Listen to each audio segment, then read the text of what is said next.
బేరీ చేసుకుందామా ఒక్కసారి ఇదే ఫంక్షన్ హాల్ మా బావుసాయిపేట సర్పంచ్ ఇది బావుసాయిపేట సర్పంచ్ సాబ్ దట సర్పంచ్ సాబ్ నువ్వు ఒకవేళ కిరాకి ఇస్తా అంటే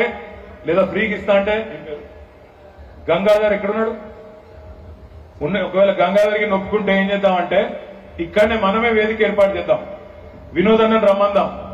బండి సంజయ్ గారిని కూడా రమ్మందాం వాళ్ళు ఇటు కూర్చొని మనం ఇటు కూర్చుందాం కూర్చొని 5 ఏళ్ళు ఆయన ఏం చేసిండో అడుగుదాం 5 ఏళ్ళు ఈయన ఏం చేసిండో చర్చ పెడదాం ఎవరు కరెక్ట్ కరీంనగర్ కో తేల్చుకుందామని మాత్రం విజ్ఞప్తి చేస్తాం 5 ఏళ్ళు ఒక్క రూపాయి పనిచేయలే ఒక్క మండలానికి రాలే ఒక్క ఊరికి రాలే ఒక్క శిలాఫలకం వేయలే ఆడబడతాడ తిట్టుకుంటా తిరుగుడు తప్ప ఆడ తిట్టుకుంటా తిరుగుడు ఈడ తిట్టుకుంటా తిరుగుడు గాలి తిరుగుడు తప్ప ఒక్క పని పార్లమెంట్ సభ్యుడు చేయవలసిన ఒక్క పని చేయలే జిల్లా పరిషత్ పోడు మండల పరిషత్ కు రాడు మున్సిపల్ మీటింగ్ కు పోడు పోనీ పార్లమెంట్ కన్నా పోతాడంటే పార్లమెంట్ కూడా పోడు యాడున్నవా అంటే మసీదులు తవ్వుదాం శివం వెళ్తే మాది శివం వెళ్తే మీది ఇదే పిచ్చి మాటలు తప్ప మళ్ళీ ఇంకొన గట్టిగానే అనుకో అన్నా ఏం వారం అన్నా గంతే మనకు తెలిసింది గంతే మనకు ఇంకో మాట తెలియదు ఇంకో ముచ్చట తెలియదు ప్రజల కష్టం తెలియదు గోదావరి జలాలు తెలియదు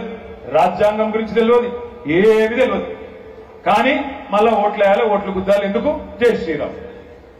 నేను ఒక్కటి అడుగుతున్నా మనం కట్టలేదు ఆ గుడి యాదగిరి లక్ష్మీనరసింహస్వామి గుడి మనం కట్టలే జోరుదారు కట్టలే వేములవాడ గుడి చెరువు బాగా చేసుకోలేదా బ్రహ్మాండంగా చేసుకోలేదా మరి బండి సంజయ్ గారు చెప్తారు దేశం కోసం ధర్మం కోసం అని నేను అడుగుతున్నా సంజయ్ గారు కొండగట్టు అంజన్నకు ₹1 తెచ్చినవా వేములవాడ రాజన్నకు ₹1 తెచ్చినవా నీ మోడీ దగ్గర మా ఇల్లు అందకుండా రామాలయానికి ₹1 ఇచ్చినవా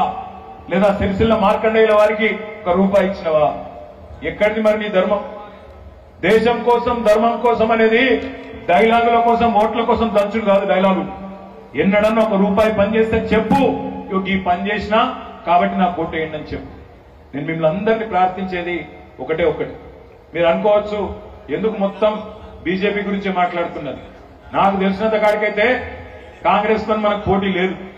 కరీంనగర్ పార్లమెంట్ లో ఉన్న పోటీ అంతా బీజేపీతోనే ఉన్నది ఎందుకంటే ఇరికేనా అది దాని పాపం ఎవరో తీసుకొచ్చారు నిన్న కరీంనగర్ ఎంపీ అభ్యర్థి కాంగ్రెస్ వాళ్ళు నేను అమ్మతోటి చెప్తున్నా ఆయన తీసుకొచ్చి కాంగ్రెస్ కండువా వేయకుండా మీరు తిప్పాపూర్ చౌరస్తాలు నిలబెట్టుంది ఎవడన్నా ఒకటి గుర్తుపడుతున్నావు 2 గంటలకు నేను కూడా చూస్తా ఎవడు గుర్తుపట్టాడు ఆయన ఎవడో ఎవరికి తెలియదు నాకు తెలిసి కాంగ్రెస్ కార్యకర్తలు కూడా గుర్తుపట్టరు కాంగ్రెస్ కార్యకర్తలు కూడా గుర్తుపట్టరు తిప్పాపురం చౌరస్తాలు నిలుచుంటే ఏమనుకుంటుంటే ఎవడో బస్ కోసం ఎదురు చూస్తుంటే ఏమనుకుంటారు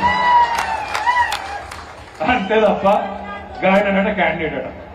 ఏమన్నా సిగ్గుండాలి కాంగ్రెస్ లో అంటే గింత మ్యాచ్ ఫిక్సింగ్ గింత అన్యాయమా అసలు నిజంగా చెప్పాలంటే ఇక్కడ కరీంనగర్ పార్లమెంటుకు మాజీ మంత్రి జీవన్ రెడ్డి గారికి బాగా ఇష్టం ఉండే పోటీ చేయాలి మనందరికి తెలుసు జీవన్ అన్న మంచోడు జీవన్ అన్న అంటే ఏరియాలో కూడా మంచిగానే తెలుసు